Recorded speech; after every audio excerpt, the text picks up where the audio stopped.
Hello, welcome. So I just want to continue with part 3 of the real Peter of the Bible.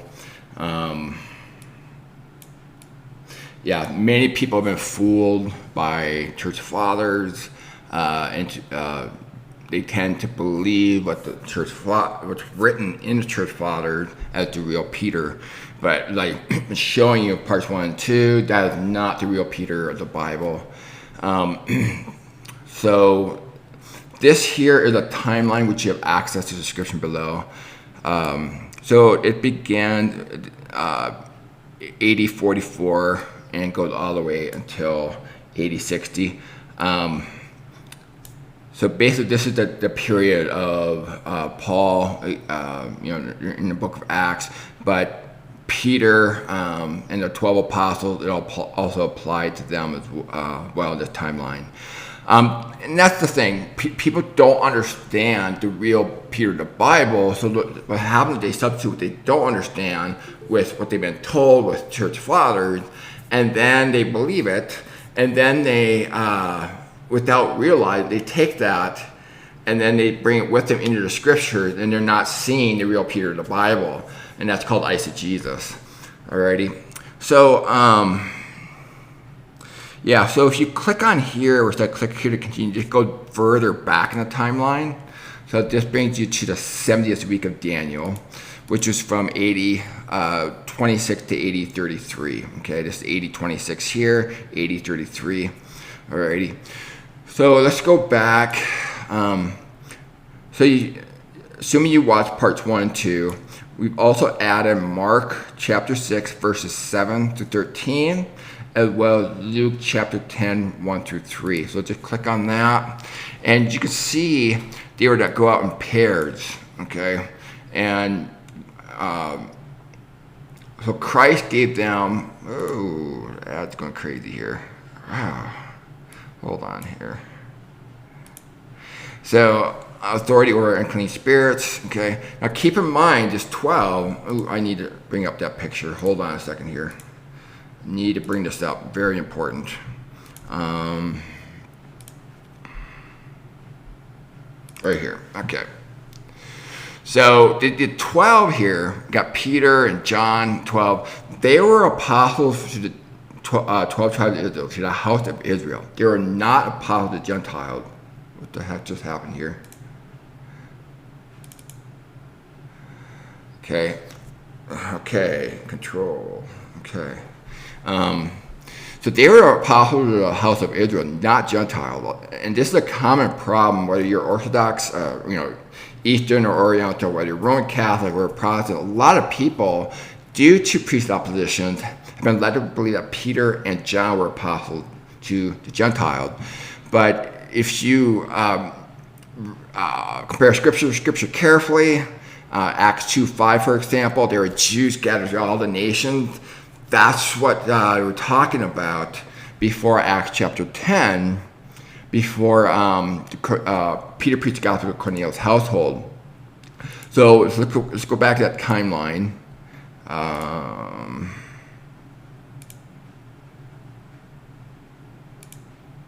Let's see here, right here. Okay. So you had Christ minister 3.5 years. He came for the lost sheep of Israel. They were Jews only. And as we may recall, the gospel went to the Jews first. It's here. Now, this specifically the stick of Judah, which are Jews who were at Jerusalem and the temple, temple area. It more specifically went to them. The 12, I just showed you earlier. It's here. They were the stick of Judah. Okay, the Jews who were scattered throughout the Roman Empire outside of Jerusalem area, they were the stick of Joseph. Alrighty. So if we go back to the timeline, let's see here, right here. So it went to the stick of Judah first, and then went out to the stick of Joseph. So, and earlier on, Pentecost, you had the stick of Joseph visiting during Pentecost, and again, Acts 2:5. Where there are Jews from every nation, okay? That's the stick of Joseph, alrighty? And so the gospel would have gone from there throughout the whole world right away. as they met for Pentecost, heard the good news of Christ, and went back. Okay. A lot of Roman Catholics think that when Paul wrote the book of Romans, that Peter must have gone to Rome because they already had the gospel. Well, no. In year 30, Pentecost, they were already getting the gospel as they went to meet at Pentecost in Jerusalem and then went back to their nation. So it doesn't mean that Peter went to Rome. Alrighty, not necessarily. So anyway, go back to the timeline here. Matthew 10:23. Whenever they persecute you in one city, flee to the next. For truly I say to you, you will not finish going to the city until the Son of Man comes. So that's what this line represents here. It continues on. You see the green line continues on. And we'll continue here all the way until their consummation period, the Roman-Jewish War. Okay, and it stops right when the sign in the sky occurred, May 2nd of AD 66. Both Tacitus and Josephus were eyewitnesses of that. They were there. Okay, they were eyewitnesses to it, and they wrote down what they saw. So that's when they stopped. It would have stopped, and then, as we know, Peter wrote his epistle that same year. Just would have had to happen after the sign in the sky occurred. Same with John. He would have written the book of Revelation. I believe, so March is before May, so that's when I believe he wrote the book of Revelation. A lot of people have been fooled, if you will, to believe that Revelation was written in the 90s. I have videos on that. It just falls apart. The evidence just absolutely falls apart. It was not written in the 90s. The canon was closed in the year 66. Nothing was written after that. Keep in mind, God entrusted the oracles to the Jews. This is Romans chapter 3, 1 through 2, okay? And so the Jews then were going through the judgment, Roman-Jewish War, okay? They were not in a position to write anything down, and then they became desolate. So the year 66 could only be the last year that they wrote anything down, and that was when Peter wrote. So First Peter, for example, when the lawless one was revealed, that's when he would have written First Peter, okay? As Paul pointed out in 2 Thessalonians chapter 2, what has to take place first before their gathering, and one of the lawless one had to be revealed, and he was revealed on August 14th of AD 66 right here. It would have been immediately after that Paul would have written the epistles. Okay, so it's, as you can see, this is all a real, valid, true working timeline. It all works out, the dates. Okay, so anyway, so they go through all the cities of Israel. Now, what's the city of Israel? It's any city that had Jews in them throughout their whole known world. Okay, it wasn't limited to just Jerusalem. All right. So again, Acts 2:5, they were Jews from all the nations. Okay. So as I mentioned, they were to go in pairs. Okay. Let's see here, what other verse? And then Luke 10, 1 through 3 as well. And then he appointed 70 others as well. There to go in pairs, alrighty. The harvest is plentiful. So what the harvest he's talking about? He's talking about the house of Israel, okay? Jews are not in view here. And so there is a separation of wheat versus tares going on in the first century with the house of Israel. When it says their last days, it's talking about last days of the house of Israel. Okay, not talking about Gentile last days. Now some people will say, oh, it's the last day of the old covenant order. I think, yeah, partially true. That's like 80 to 90% true. But when you look at the whole, when you put together a timeline and you can see the bigger picture, it was really the last day of the house of Israel. Okay. So anyway, so the real Peter of the Bible worked in pairs along with them. Now he was a shepherd. Okay. If you go back to, let's see here, John, yeah, right here, John 21. Where Jesus said, tend my lambs, and he said, shepherd my sheep. Now, shepherd who? The sheep. It's the house of Israel. Gentiles were not in view here during their conversation. They did not become grafted in until 3.5 years later with Acts chapter 10. So Peter was to shepherd the house of Israel, not the church as a whole and to include Gentiles. And I know people who believe church fathers are led to believe that, but that's not the real Peter of the Bible. Okay? So that is what was going on the entire time till the day he died. And then he's supposed to feed them as well. Tend my sheep. Okay, so tend my lamb. So it's really feed. So keep in mind, Peter was a fisherman. He had a boat. He'd been able to feed them during their famine. Acts chapter 11, verse 28. There's a famine supposed to take place during the reign of Claudius. I don't think Peter was thinking, I'm just going to head off to Rome and abandon, the cities of Israel. Okay. Now I stand corrected on something I said earlier. I had mentioned about how Peter was not a Roman citizen, and that would have meant that he would not have lived there. That's not entirely true. So yeah, it's true that he was not a Roman citizen along with the 12.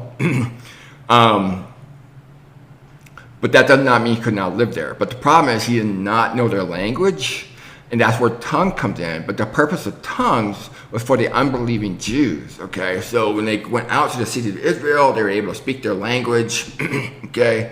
But they were not like to live there.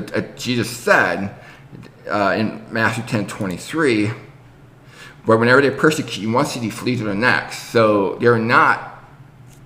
didn't have the mindset of staying there and building a church like, what's the name of the church that claimed that Peter built?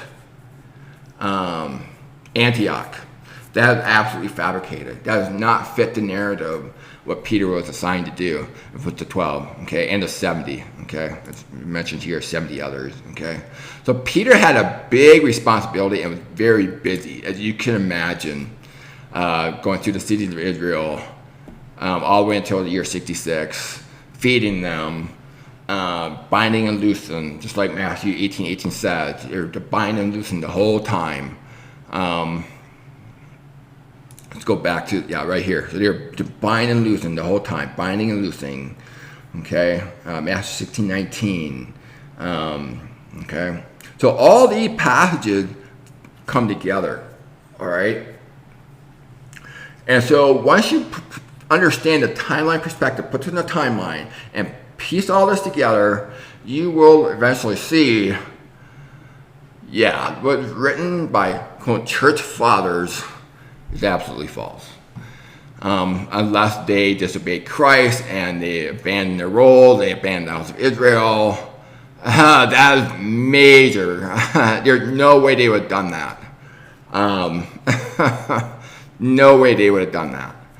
That is huge character flaw. There's no way Jesus was assigned to that kind of people in such a role that has that kind of character flaw. Okay, so this timeline here, I don't know if you're familiar with it or not, but this is the timeline from the time Peter died to the time of the 4th century, and all these texts and writing are different writings that have been modified, clearly have been modified. Okay. During this time, the 4th century, okay? So we have Eusebius ecclesiastical history. Definitely, I have a whole bunch of videos on this showing how it's been modified. This, obviously, books have been added to Irenaeus. Book 3 is definitely not written by Irenaeus. So anyway, so I encourage you to go watch the video. Let's see here.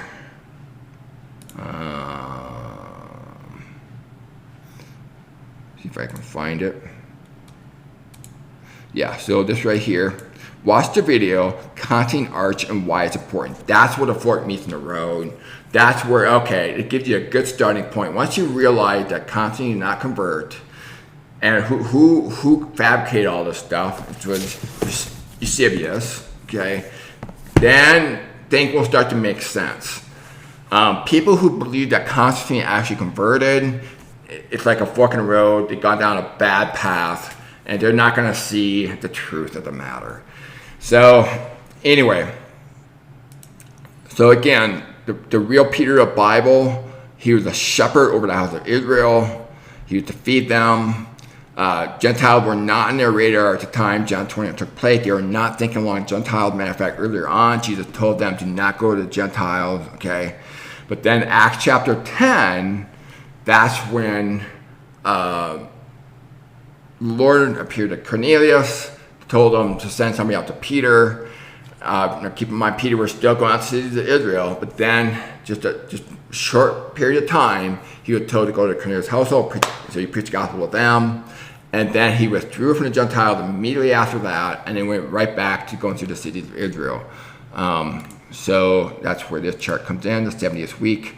So Acts chapter 10 occurred on September 17th of AD 33, and we see in Galatians 2:12, he began to withdraw and hold himself, fearing the pardon circumcision of the Jews. So Peter withdrew. And when did that take place? Right when Acts 11 took place, where you can see circumcised took issue with him. Okay? And it would have been immediately after that where Peter would have withdrawn. Where you see already, right after Acts chapter 10, Acts 11, they're already getting attention from the Jews. So, and then in Acts 15 with the Council of Jerusalem, Peter recalling what happened, he was referring to Acts chapter 10 with the Gentiles. Alrighty. So anyway, that's more of the real Peter of the Bible. Again, if you follow this green timeline and look at all the passages, you'll see, let's see here. Let's just turn on the layers here. So the green here, okay, you have layer control, by the way. If you download the PDF and you go to layer control dialog box, you'll have control over the layers. So this is the layer Peter. So you can see all the passages pertinent to Peter, okay? Alrighty. So I'm still doing some cleaning up with the layers. So I encourage you to study for yourself, come to your own conclusion. Try to put yourself in the sandals of Peter, what he was told to do by the Lord, and if he follows through with it, which I believe he did, the timing it all worked beautifully in the timeline. The timing he wrote his epistles, what's going on, he should continuously look at it from the Jewish perspective when he's writing to the 5 churches in Asia. First Peter, and the same with Second Peter. Look at things from the Jewish perspective. You could see how it all fits in the timeline. He was never an apostle to Gentiles. So some people try to argue Acts chapter 10, that was just the official transition, the gospel going from Jew to Gentile. That's all it was. And that marked the very beginning of the promise it made to Abraham to be a father to many nations, which is a very big deal in the Jewish mind. That was it. That was very significant, but it was just a one-time event. Alrighty. So anyway, hopefully you can see now how fallible, non-inspired sources like this, Irenaeus and the church fathers and Eusebius, you cannot lean too much on what they say. You have to lean on the scripture, the inspired text. That's sheer rule of authority, not Eusebius or any of the people have been labeled church fathers. They clearly have been modified as shown in this timeline. Over 13 different authors whose writings have been modified. Alrighty. So people who, so a lot of people, particularly who are Roman Catholic, their desire to want to believe they can trust this surpasses or exceeds their desire in this reliable source that you could trust. And so they're going to tell you, oh yeah, you can trust these sources. I've seen videos, and you could trust it in their books, even by Jimmy Akin, Church Fathers Know Best. He totally hook, line, and sinker believe that this is reliable. And I point out it is not reliable.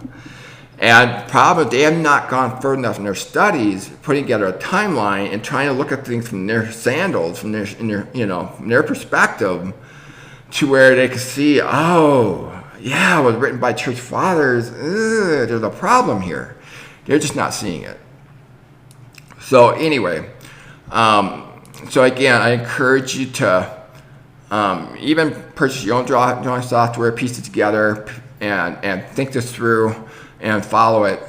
Look at all the verses, and you will see, as you put yourself in his sandals, that the real Peter of the Bible, there's a major discrepancy what's written about him in church fathers. Okay, yeah. So is it possible that Peter was going through the city of Israel and one of them was Rome? Very possible, but keep in mind in year 49 there was expulsion of Jews from Rome as well, so he definitely would not have gone there during that time.